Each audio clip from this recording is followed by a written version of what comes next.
किस तरह हम इनका संरक्षण करते हैं, इस विषय पर आज हम बात करेंगे। हमारे साथ हमारे आज के एक्सपर्ट मौजूद हैं। स्वागत करते हैं सबसे पहले अरुण त्यागी जी का। नमस्कार सर, आपका बहुत-बहुत स्वागत है। साथ ही साथ हमारे साथ मौजूद हैं मनीष शुक्ला सर। नमस्कार, आपका बहुत-बहुत स्वागत है सर। और हम आपको बताना चाहेंगे, आप दोनों ही बर्ड एक्सपर्ट हैं और साथ ही साथ वाइल्ड लाइफ फोटोग्राफर भी हैं। सबसे पहला जो प्रश्न है हमारा वो आपसे यही है सर कि ये जो खास दिन है ये क्यों मनाया जाता है, इसके पीछे का कारण क्या है? जैसा कि आप सभी जानते हैं कि अक्टूबर और मई के दूसरे शनिवार को यह दिन वर्ल्ड माइग्रेटरी डे या वैश्विक प्रवासी पक्षी डे मनाया जाता है।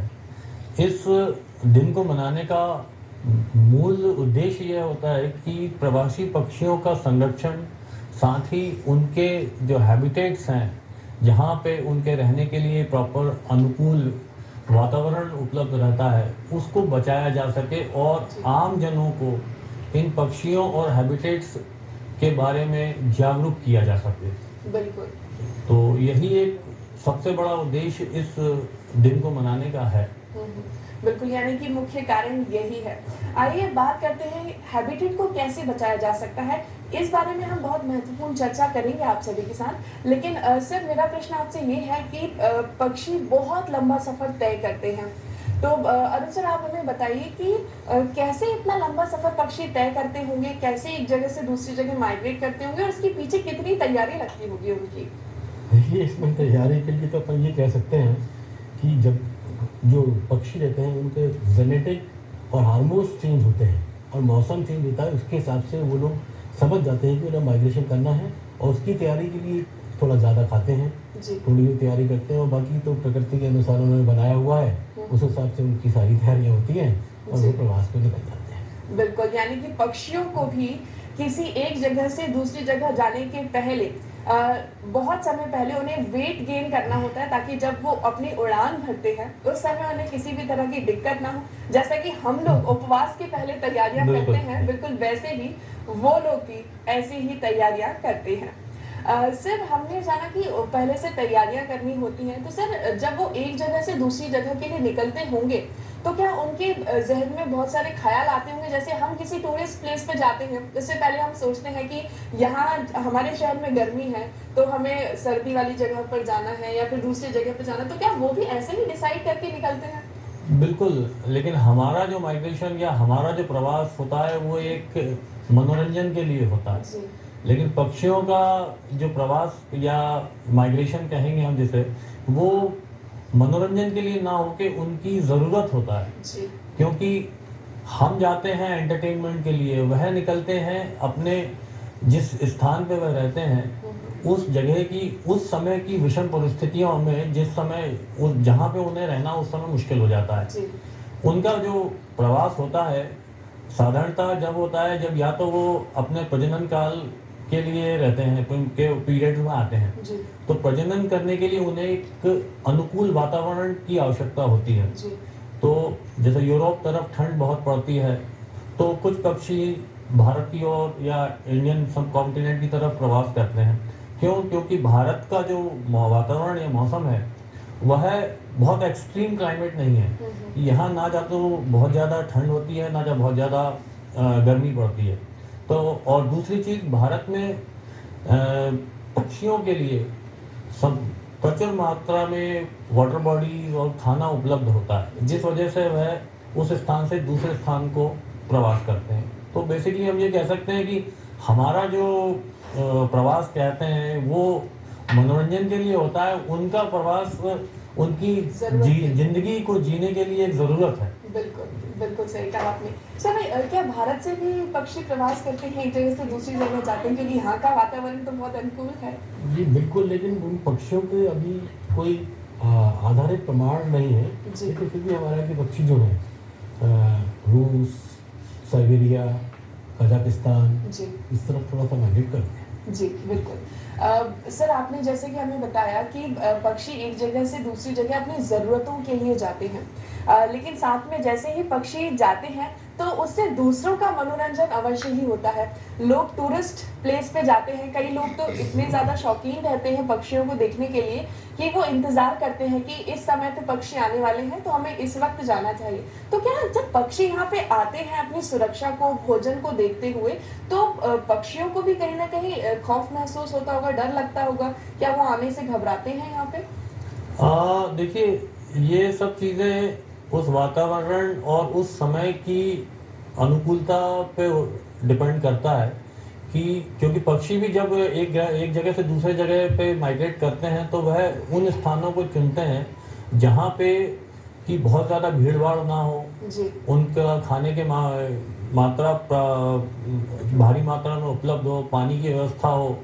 लेकिन इंसान ने किसी को कहीं नहीं छोड़ा है। हुँ, हुँ।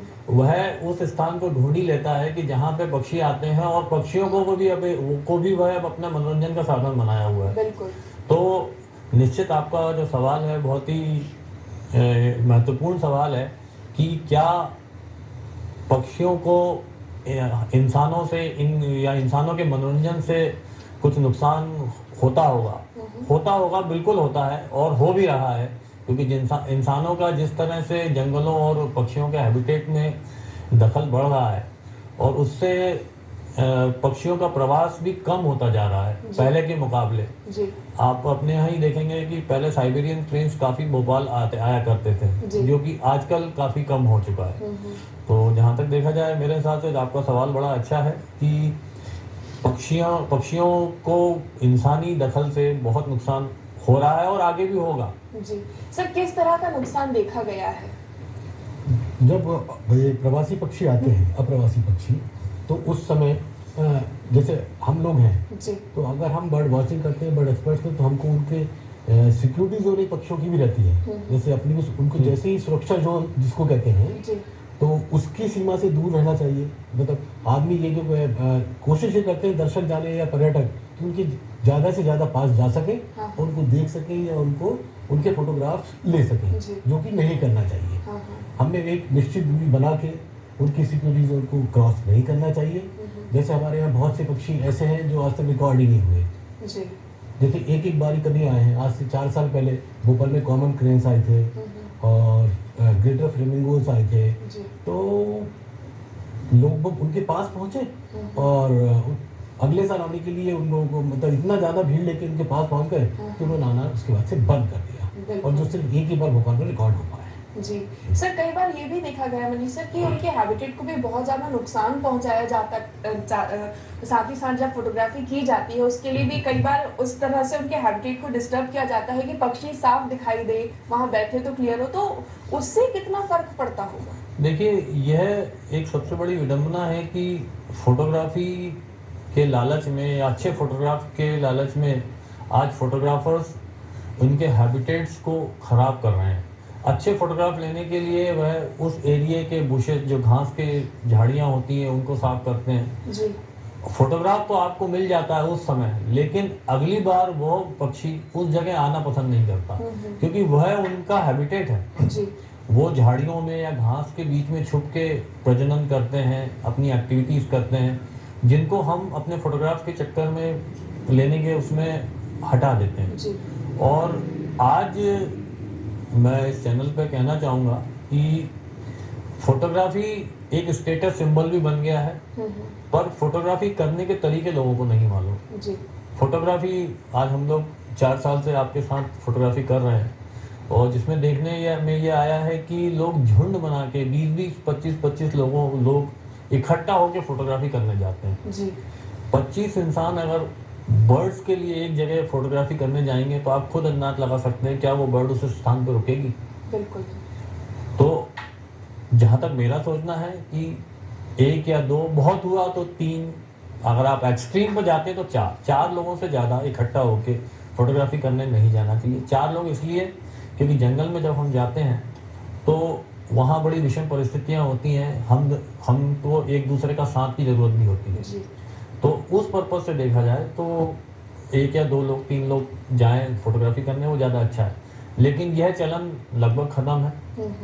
लोग झुंड बना के फोटोग्राफी, आजकल फेसबुक और सोशल मीडिया इतना एक्टिव है कि वहाँ पोस्ट करने के लिए हर आदमी सोचता है कि मैं अच्छा फोटोग्राफ लेके और पोस्ट कर दूं और वाई लूटूं, जी पर उसके लिए क्या वह उतनी सावधानियां बरत रहे हैं जो बरतनी चाहिए? क्या उनके पास जो गियर्स हैं फोटोग्राफ खींचने के, वो उतने लॉन्ग डिस्टेंस लेंसेस अवेलेबल हैं या नहीं है?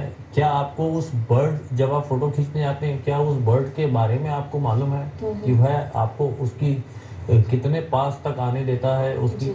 हर बर्ड की एक रेंज होती है, रडार, उनका एक सेल्फ रडार होता है कि उससे आगे वो आपको नहीं आने देगा। बिल्कुल। तो ये हमें ध्यान रखना है कि बर्ड को बिना डिस्ट्रैक्ट किए हुए हम अपनी फोटोग्राफी करें, तो उसमें कोई बुराई नहीं है। बिल्कुल। देख पवन आ गया। पवन वहाँ क्यों बैठा है? उसे टीबी है।